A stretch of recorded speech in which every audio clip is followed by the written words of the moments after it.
comedian writer Hari Kondabolu, whose new Netflix special is called Warn Your Relatives. Ha, nice try. But I no longer speak to my relatives. Hari Kondabolu, everybody. Welcome.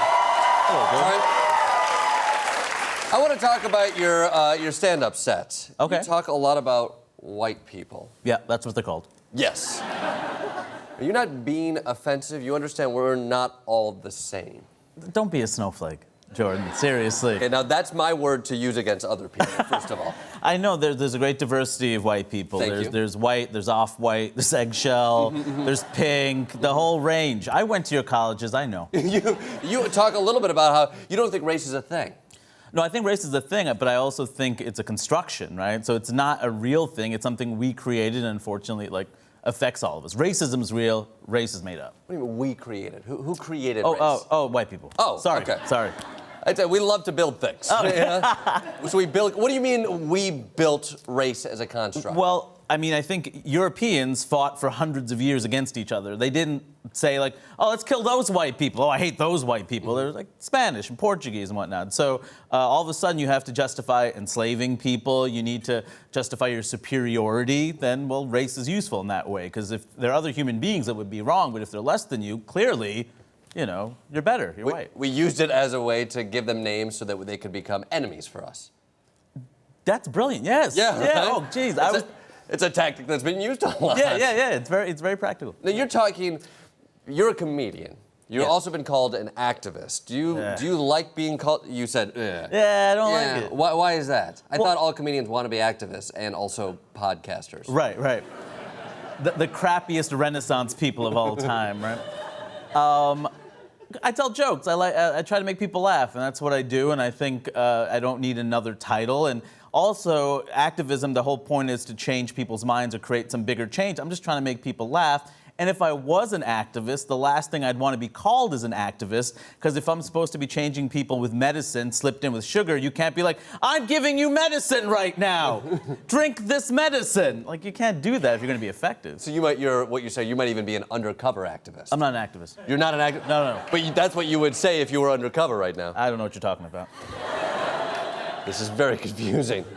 I know a little bit about your history. You were an immigration rights organizer. Yes, I was. So you know a little bit about the immigration discussion. Yes. How much better is it now under Donald Trump? I will say that the detention centers have been busier than ever. There are more jobs being created under this administration because of it.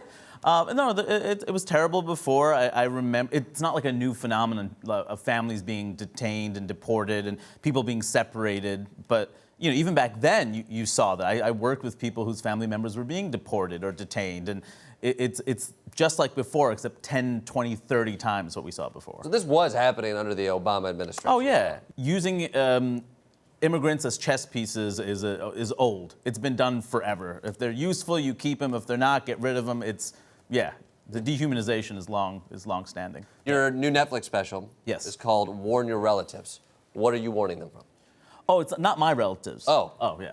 Are you warning my relatives? Well, after the Trump election, I kept hearing a lot of white liberals saying things like, we have to talk to our families. We have to let them know what we're doing. We've bit our tongues for so long. We have to educate our racist families. And I heard that. And I'm like, that's really cool. You should do that. But even if you don't do that, things are going to change.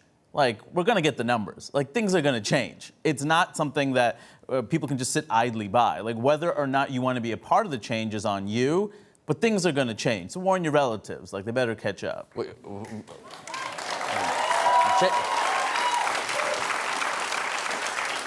It was a veiled threat. It's a veiled threat. I knew it. Yeah. You're veiling so many things here. Yeah. You also say in your special, you talk about what white people can do if they actually want to become allies. Yes. Which I assume that's just talk about how good the economy is? That's correct. I think white people, if they want to be allies, they need to be willing to give something up, right? Give up a degree of privilege, give up status, give up power. If you wanted to be an ally, what you would do in this situation is to give me your television show.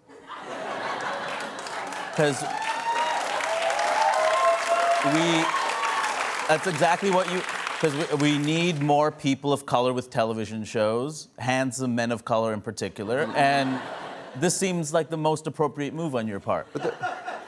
What would I then have? It seems like I would just be losing something.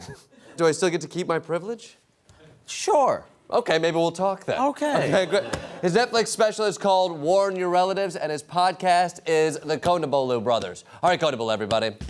The fight continues. Good. You hid down here where the real truth lies. If you want to help me defeat the globalists and stay on the inside, click and subscribe and help me defeat them. Because following me on my YouTube channel makes you a leader. It tracks. Trust me.